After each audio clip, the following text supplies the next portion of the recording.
श्री विद्या नमः। वृश्चिक राशि वाले सभी जातक, नवंबर 2024 का दूसरा महीना फरवरी, ये महीना आपके लिए कैसा रहेगा, सब क्षेत्रों पर बात करेंगे। चाहे आपका स्वास्थ्य हो, लव रिलेशन हो, दाम्पत्य जीवन हो, आपका करियर हो, जो बच्चे छात्र हैं जो तैयारी कर रहे हैं नौकरी की या फिर एग्जाम की तैयारी कर रहे हैं उनके लिए है, चाहे भाग्य हो, चाहे फिर व्यापार में भाग्य का साथ हो, सब क्षेत्रों पर बात करेंगे। तो चलिए वीडियो को करते हैं प्रारंभ। नमस्कार, मेरा नाम है एस्ट्रो शिवम पंडित। मैं आप सभी का स्वागत करता हूं आज के इस कार्यक्रम में और अपने YouTube चैनल में श्री विद्या एस्ट्रो में, जहां पर आपको ज्योतिष, ग्रह गोचर और भविष्य फल से संबंधित महत्वपूर्ण वीडियोस आपकी राशि के बारे में मिलती है। मित्रों, जो भी जातक अपनी जन्म कुंडलिका का परामर्श मुझसे कराना चाहते हैं वे वीडियो में दिखाई दे रहे नंबर या फिर डिस्क्रिप्शन में नंबर है, वहां से सीधा संपर्क कर सकते हैं। ये कार्यक्रम आपकी चंद्र राशि पर आधारित है, इसलिए आप सबसे पहले तो उसको चंद्र राशि के आधार पर देखें। अगर आपको चंद्र राशि ज्ञात नहीं, तब आप अपनी जो भी प्रचलित नाम राशि है उसके आधार पर इस कार्यक्रम को देख सकते हैं। तो चलिए करते हैं शुरुआत और जानते हैं सबसे पहले इस महीने ग्रहों की क्या स्थिति है। मित्रों, जब फरवरी प्रारंभ होगा तब नवग्रहों की स्थिति आपको वीडियो में आप देख सकते हैं इस प्रकार से होगी। आपकी राशि है वृश्चिक राशि। आपकी राशि से धन भाव में यानी कि धनु राशि पर मंगल और शुक्र दोनों विद्यमान रहेंगे। इसी के अलावा आपकी राशि से तीसरे भाव पर मकर राशि के ऊपर सूर्य और बुध आदित्य योग का निर्माण करके बैठे हुए होंगे। वहीं शनि महाराज की स्थिति आपके केंद्रगत कुंभ राशि पर रहेगी और पंचम भाव पर हैं मीन राशि पर राहु महाराज और छठे घर पर देवगुरु बृहस्पति संचरण कर रहे हैं। अगर चंद्रमा और केतु की बात करें तो आप देख सकते हैं कि आपके लाभ स्थान पर है चंद्र केतु का प्रभाव, जो कि केतु महाराज यहाँ पर बैठ करके बहुत शुभ योग का निर्माण कर रहे हैं। अब बात करें कि ये फरवरी का महीना आपके स्वास्थ्य के लिए कैसा है, तो वृश्चिक के स्वामी होते हैं मंगल महाराज। मंगल की स्थिति इस महीने आपके द्वितीय भाव पर और तृतीय भाव पर रहेगी। मंगल 5 तारीख को ही आपके तीसरे घर में संचरण करने के लिए पहुंच जाएंगे, उससे पहले ही आपके दूसरे घर पर रहेंगे। दोनों ही तरीके से अगर हम देखें तो स्वास्थ्य आपका मध्यम इस महीने दिखाई देगा।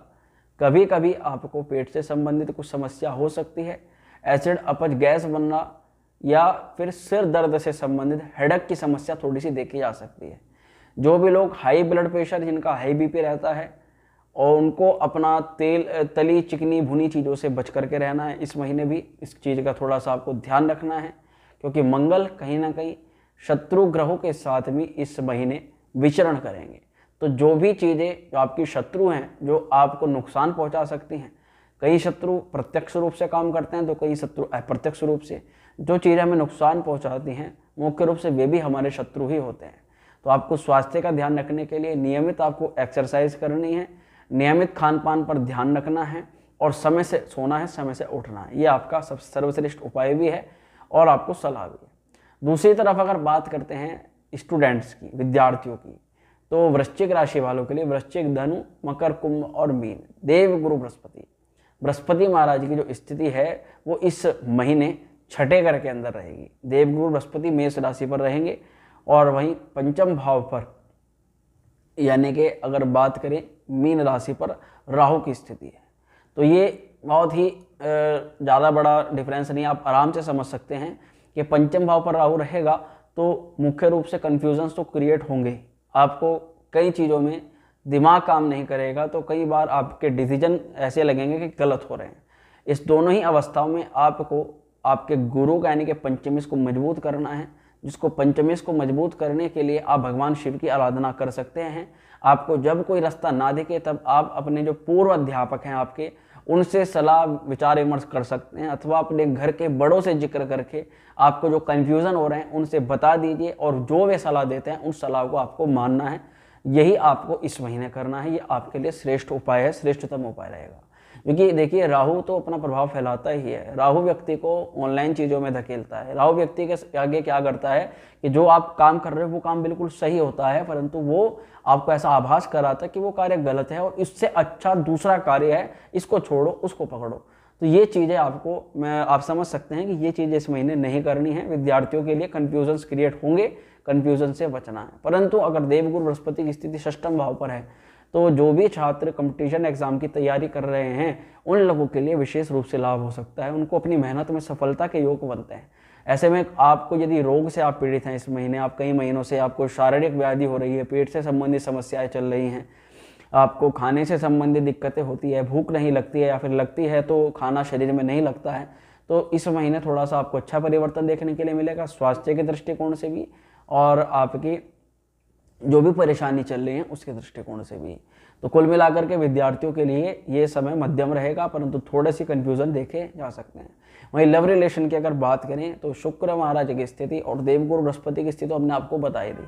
शुक्र महाराज मंगल के साथ में द्वितीय भाव पर संचरण करेंगे, फिर लगभग 11 तारीख को ये तीसरे घर के अंदर चले जाएंगे। तो ये चीज़ें दिखाती हैं कि आप अपने पार्टनर के साथ में इस महीने कहीं भ्रमण करने जा सकते हैं, छोटी मोटी चीज़ों का निवेश अपने पार्टनर के लिए कर सकते हैं, कुछ गिफ्ट या कुछ भी धन संचय या कुछ भी एकत्र करके आप अपने पार्टनर को दे सकते हैं। एक दूसरे के साथ में समय इस महीने अच्छा व्यतीत होगा, परंतु आपको अपने इमोशंस पे थोड़े कंट्रोल रखने पड़ेंगे, क्योंकि उन्हीं के कारण से थोड़ी समस्या हो सकती है। बाकी मध्यम रहेगा, कोई ज़्यादा बड़ा चिंता करने के बाद लव रिलेशन को लेकर के नहीं है। दाम्पत्य जीवन पर हम आते हैं, दाम्पत्य जीवन इस महीने कैसा रहेगा आपका? तो देखिए, देवगुरु बृहस्पति तो छठे घर पर स्थित हैं। वहीं अगर आपकी वृश्चिक राशि वालों के सप्तमेश की बात करें तो वृश्चिक, धनु, मकर, कुंभ, मीन, मेष और वृष, शुक्र महाराज आपके, मैंने बता दिया कि शुक्र महाराज की स्थिति इस महीने सबसे पहले द्वितीय भाव पर रहेगी, फिर ये तीसरे घर पर आएंगे। तीसरे घर में जो तृष्णाय भाव होता है, 11 तारीख से पहले समय ठीक दिखाई दे रहा है, परंतु 11 तारीख के बाद में कुछ हल्की फुल्की अनबन देखी जा सकती है। इस महीने के मध्यम भाग आपको अच्छा है, मध्यम भाग के बाद में आपको अपने पार्टनरशिप में या आपके पार्टनर के लिए थोड़े से प्रयत्न और जत्न ज़्यादा करने पड़ सकते हैं। आपको आपके पार्टनर की स्वास्थ्य का भी ध्यान रखना पड़ेगा, क्योंकि स्वास्थ्य भी कुछ थोड़ा बहुत समस्याग्रस्त देखा जा सकता है।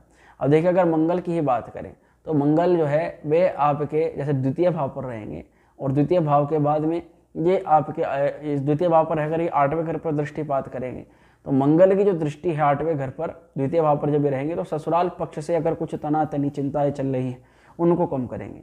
मंगल की स्थिति आपके लिए एक परेशानी से बाहर निकालने का आपको काम करेगी।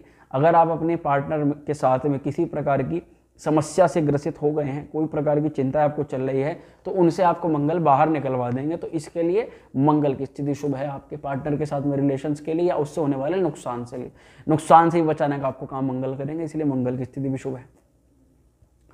अब बात करते हैं आपके भाग्य की। दाम्पत्य जीवन हो गया, इसके बाद भाग्य की हम बात करते हैं। तो भाग्येश अगर वृश्चिक वालों की बात करें तो जैसे कि आपके सप्तमेश हो गए शुक्र महाराज, तो इसी प्रकार से तुला, वृश्चिक और धनु, देवगुरु बृहस्पति आपके भाग्य भाव के मालिक हो जाते हैं। बृहस्पति की स्थिति इस महीने छठे घर के अंदर है, और भाग्य भाव पर जो है दृष्टि की हम बात करें तो उन पर सूर्य और बुध दोनों दृष्टिपात कर रहे हैं। ये बहुत अच्छा हो जाता है आपको इस महीने। यहाँ पर जो आपके प्रयत्न है कुल मिलाकर के, देखिए मेहनत के घर में बैठा हुआ सूर्य भाग्य पर देख रहा है, और ये व्यक्ति के नए आयाम, व्यक्ति के कार्य सिद्ध हो जाएं, व्यक्ति के काम आगे बढ़ने लग जाएं, व्यक्ति का काम आकर के आगे चल जाए, रुका हुआ काम चलना आप समझ सकते हैं। कोई भी काम आपका रुका हुआ है, कोई भी कार्य आपका नहीं हो रहा है, ना चाहने के बाद में भी हो रहा है, चाहने के बाद में भी नहीं हो रहा है, वे काम होना शुरू हो जाना इस महीने, इस प्रकार के योग बनते हैं। आपके पिता के स्वास्थ्य खराब था तो वह पिता का स्वास्थ्य ठीक होगा। बड़ों के साथ में अनबन थी, वह अनबन दूर होगी। व्यापारी वर्ग के लोगों में जो आपने अपनी प्रतिष्ठा बैठा रखी थी और उसको किसी भी कारण से व्यक्ति ने आपकी प्रतिष्ठा को खराब किया है, आपके कैरेक्टर पर उंगली उठाई, आपके काम काज पर उंगली उठा करके आपके काम को खराब करने का कार्य किया है, तो वह स्थिति अच्छी होगी, सुधरेगी, उसमें आपकी प्रशंसा बढ़ेगी और नए काम आप पे आएंगे। जो इन्वेस्टमेंट्स की बात करें कि आप नई चीज़ों की शुरुआत कर सकते हैं, तो इस महीने नए काम की शुरुआत ऑटोमेटिकली हो जाएगी। जो भी लोग घूमने का फिरने का काम करते हैं, इंपोर्ट एक्सपोर्ट का व्यवसाय करते हैं या फिर खान पान से संबंधित व्यवसाय करते हैं, उन लोगों के लिए विशेष प्रगति हो सकती है। नौकरी के क्षेत्र की बात करते हैं, भाग्य तो साथ दे रहा है, परंतु क्या नौकरी मिलेगी इस महीने? तो नौकरी भाव के स्वामी कौन होते हैं? यहाँ पर सूर्य महाराज। सूर्य की स्थिति रहेगी तीसरे घर पर, परंतु कब तक रहेगी?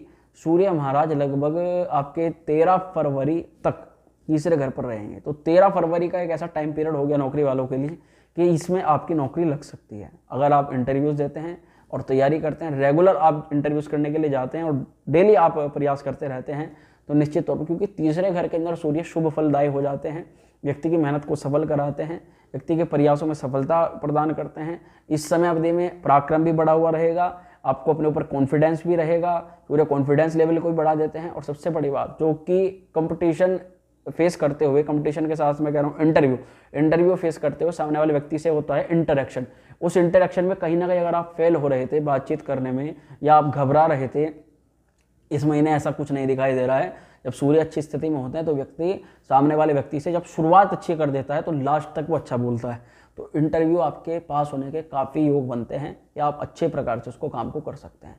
किसी भी अवस्था में अगर इंटरव्यू आपका फेल हो रहा हो, नौकरी में अगर आपको सफलता ना मिल रही हो, प्रमोशन बार बार करते हुए आपको डिमोशन हो रहा हो और आपको अपनी नौकरी में डिमोटिवेट आप महसूस कर रहे हो, आप काम तो कर रहे हो पर मन नहीं, इच्छा किसी और काम करने की है, या जो काम आप कर रहे हो उसमें आप पूरा नहीं दे पा रहे, क्योंकि मन से आप काम नहीं कर रहे, तो निश्चित तौर पर आपका सूर्य कमजोर है। एक मुखी रुद्राक्ष आपको जरूर धारण करना चाहिए, सर्वश्रेष्ठ आपका उपाय रहता है। उसके लिए आप उनसे संपर्क कर सकते हैं, क्योंकि असली आप समझ चुके हैं, असली नकली का बहुत इसमें झोल होता है। तो यहाँ पर नौकरी वालों के लिए ये समय अच्छा दिखाई दे रहा है। आप यदि प्रयास करते हैं सूर्य समय में अच्छी स्थिति में, फिर दूसरी बात 13 तारीख के बाद में ये चौथे घर के अंदर आ जाएंगे।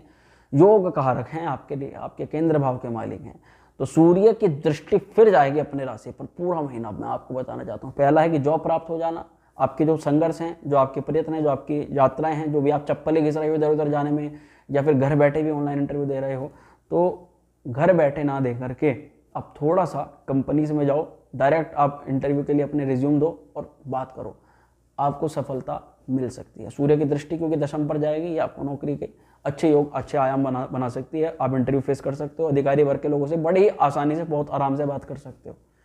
तो नौकरी वालों के लिए भी बहुत अच्छा योग दिखाई दे रहा है। व्यापारिक वर्ग के लोगों के लिए शुक्र महाराज की जो स्थिति है इस महीने, क्योंकि शुक्र आपके द्वितीय भाव पर रहेंगे मंगल के साथ में, और ये शुक्र लगभग 11 तारीख को चेंज होंगे, तीसरे घर पर आएंगे। तो व्यापारी वर्ग के लोगों के लिए ज़्यादा बड़ी कोई चिंता नहीं है, कठिनाई नहीं है। और बात करते हैं तो सप्तम भाव पर किसी ऐसे ग्रह की दृष्टि भी नहीं है जो कि आपको नुकसान पहुंचा सके। सप्तमी शुक्र धन भाव पर जब तक रहेगा, यानी 11 तारीख तक, तब तक धन के आगमन होना, आपके लिए नए नए प्रोजेक्ट्स आना, कोई अच्छी डील का फाइनल होना, इस प्रकार के योग बन सकते हैं। वहीं इसके बाद में यानी 11 तारीख के बाद थोड़े से संघर्ष आपके बढ़ सकते हैं, क्योंकि तब मंगल के साथ में शुक्र होंगे। वैसे तो पहले भी होंगे, परंतु उसके बाद पूरा महीना लगभग रहेंगे मंगल के साथ में, तो थोड़ी सी परेशानियां, चुनौतियां देखने के लिए मिल सकते हैं। बाकी 11 तारीख तक समय आपका अच्छा दिखाई दे रहा है इस महीने। अगर उपाय की बात करें तो मैंने आपको बता ही दिया है कि सूर्य बहुत अच्छी स्थिति में दिखाई दे रहे हैं, राहु पंचम भाव पर है, तो ये छात्रों को कन्फ्यूजन क्रिएट करेगा। उसके लिए आप क्या करें, 8 मुखी रुद्राक्ष को गले में धारण करें, माँ सरस्वती की आराधना करें, या सरस्वती रुद्राक्ष कवच मैं हर वीडियो के अंदर बताता हूँ। हर एक स्पेशल टास्क के लिए एक रुद्राक्ष कवच होता है, शिव महापुराण पर आधारित है, कोई भी फेक या फ्रॉड इन्फॉर्मेशन ये नहीं होती। तो आप अपने उस टास्क को पूरा करने के लिए उस संबंधित रुद्राक्ष कवच को पहन सकते हैं। आपका वो एक कंप्लीट टास्क जो जीवन में मिस हो रहा है, वो उसकी भगवान शिव की कृपा से वो टास्क कंप्लीट होगा। रुद्राक्षों की शक्ति मैं देखता हूँ, महसूस करता हूँ, काम करती है। तो निश्चित तौर पर आप उसको आजमाइए, ये आपको लाभ प्रदान करेगा। जो भी विद्यार्थी हैं, जो इस महीने दिखाई दे रहा है, इस महीने विद्यार्थियों को ज़्यादा चैलेंज दिखाई दे सकते हैं, तो वे क्या करें, सरस्वती रुद्राक्ष कवच को धारण करें, जिसका लिंक आपको वीडियो के डिस्क्रिप्शन में मिल जाएगा। ये आपके लिए सर्वश्रेष्ठ उपाय रहेगा। इसी के अलावा आप बुधवार को गणपति अथर्व शीर्ष का पाठ कर सकते हैं। राहु के लिए माँ भगवती का चतुर्दशी को हलवे और पूरी का भोग आप किसी मंदिर प्रांगण में लगा सकते हैं, यानी कि मैया शेरों वाली को, और उनसे अपने राहु को शांत करने की प्रार्थना कर सकते हैं। तो ये श्रेष्ठ उपाय रहेगा वृश्चिक राशि वालों के लिए। वीडियो कैसी लगी कमेंट करके जरूर बताएं। अगर अच्छी लगी उसको लाइक शेयर करना बिल्कुल नहीं भूलें, और यदि आप चैनल पर आए हैं पहली बार तो भैया सब्सक्राइब करने का, बेल आइकन दबाने का ये शुभ मुहूर्त है, इसको तुरंत आप दबा दीजिए। ओम श्री विद्या।